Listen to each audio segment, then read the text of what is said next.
Now, GB News doesn't only report the news to you, sometimes we make it too. The Metropolitan Police Federation chairman, Rick Pryor, has been suspended after telling us that white police officers were sometimes hesitating when dealing with ethnic minority Londoners. Well, the poor person who broke that story is Charlie Peters, who interviewed Rick Pryor, and he joins us now. This is pretty damn shocking. It's a pretty significant intervention as well. A man suspended by the Police Federation and his own federation, the Met Police one, specifically, for what many officers are telling me this morning is telling the truth. Rick Pryor, they say, has accurately represented the views and concerns, actually really the fears of the 30,000 members he was elected to represent in April.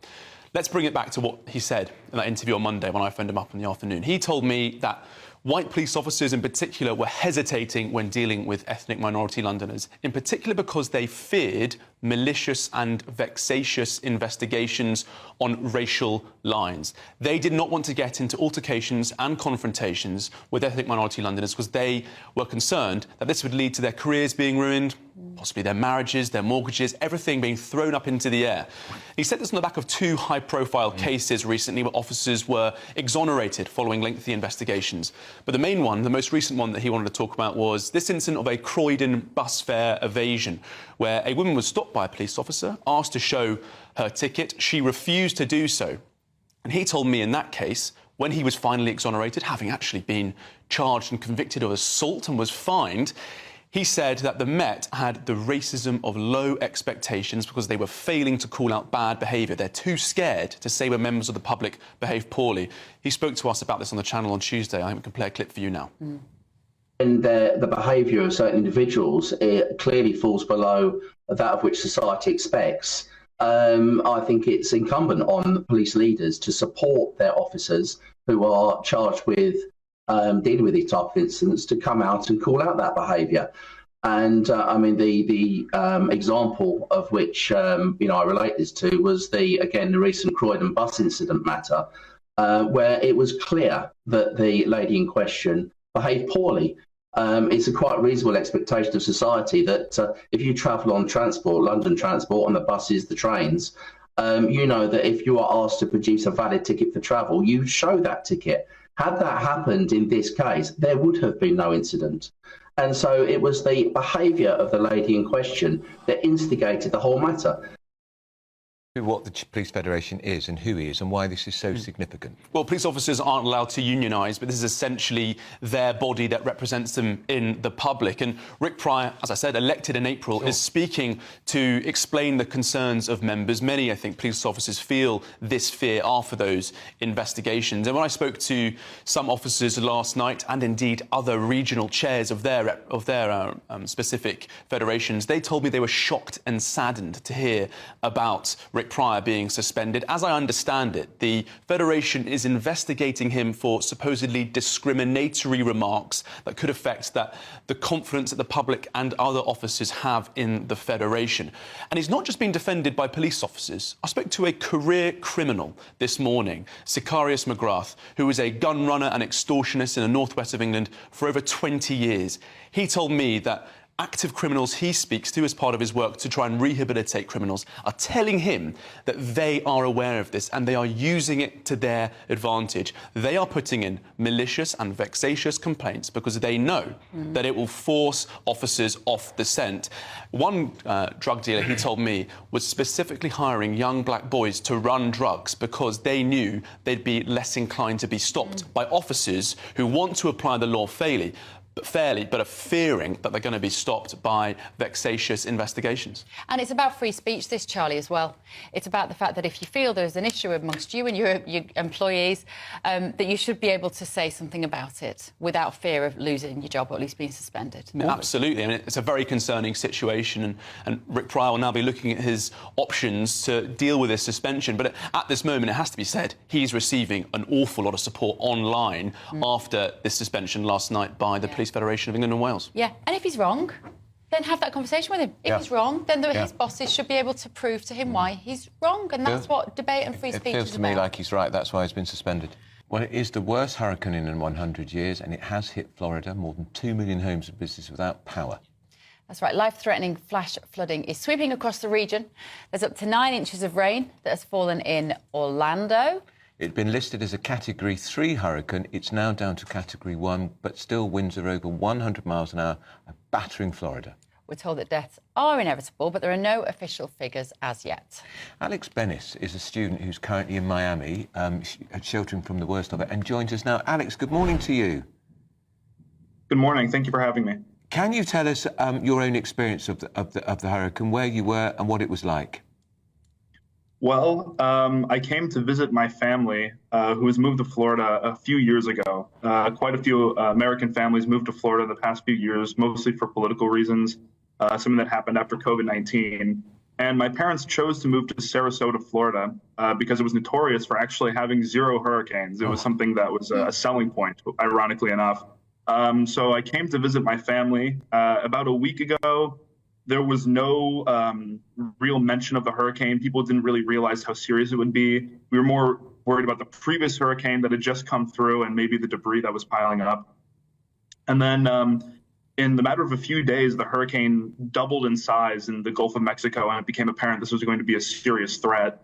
And then a few days ago, we received evacuation orders from the government saying that it was not safe to stay in Sarasota. My family packed our things and we came down to Miami, which was not in the direct path of the hurricane. We've been staying here for the last couple of days. We haven't received a lot of communication. Power is out in our home in Sarasota, so we don't know what the damage is going to be until it's safe to go back, and we don't know when that'll be. So for the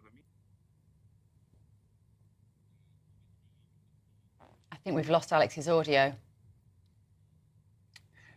We'll come back to him. That was interesting. So he said his family moved to Florida after the pandemic. That's because Ron DeSantis is the governor there, and he is a huge freedom advocate. He handled it very differently to anybody else. But thought it would be an hurricane-free zone. Yeah. Let's see if we've got you back, Alex.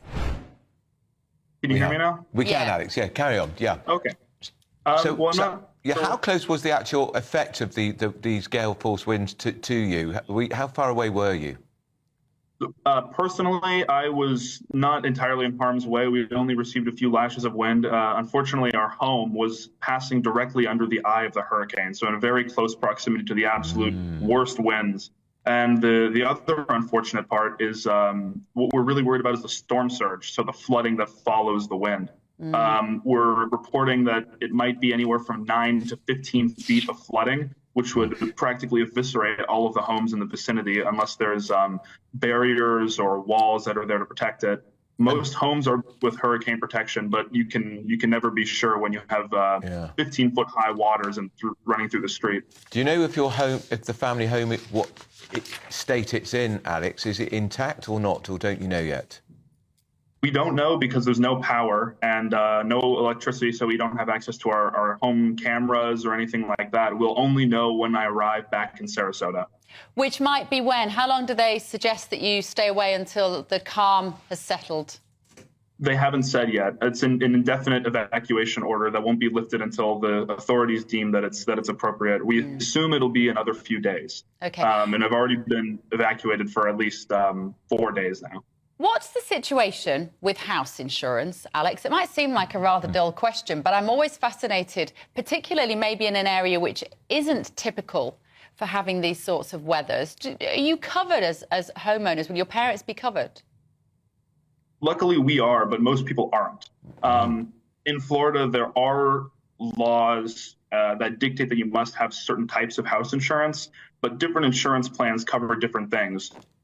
Hurricane insurance that covers wind damage is not the same as hurricane insurance that covers flood damage. So some people might only have a policy that covers damage incurred by wind, and if their house is affected by these 15-foot floodwaters, there's no saying if they'll be reimbursed. Luckily, my family has our homes insured, but we know plenty of people who don't have those insurance policies or don't have very robust ones. And not everyone will get their homes back. Not everyone will get a nice check from their insurance company. Some people's homes might just be completely destroyed and they'll have to start over. Alex, we saw some clips on our show yesterday of particularly some of the kind of YouTube reporters who were sticking around in the area. And there'll be other people who maybe have just lived there for years who say, I'm just going to batten down the hatches and sit it out. Can you put yourself in the mindset of somebody that wants to do that? Can you understand wanting to stay there? Well, I do understand wanting to stay there, but I think it was a horrible idea for anyone to do that, especially in our neighborhood. It was in the primary evacuation zone. There have been hurricanes, but I don't think there have been any that have been as destructive as this one was said to be. Hundreds of 100-mile-an-hour winds, 10-foot flooding. I think that although it sounds nice to stay home, there was no way for us and our neighbors to remain in Tampa. We evacuated as soon as we got the orders, and we had no intention of staying there because we knew the amount of damage that it could have. After a certain point, they did say that if you stay there, you may not survive. And we believe that was an accurate statement. We didn't think it was fear-mongering or exaggeration, and we got out of there as soon as we heard. OK. All right, well, best of luck, Alex, and we hope your home is intact when you get back. Yeah. Best of luck. That's Alex Thank Bennis, you. student who's in Miami. Extraordinary, isn't it? Yeah. The power of the weather. You know how clever we put man on the moon and all the rest of it? If a hurricane's coming, nothing you can do to stop it.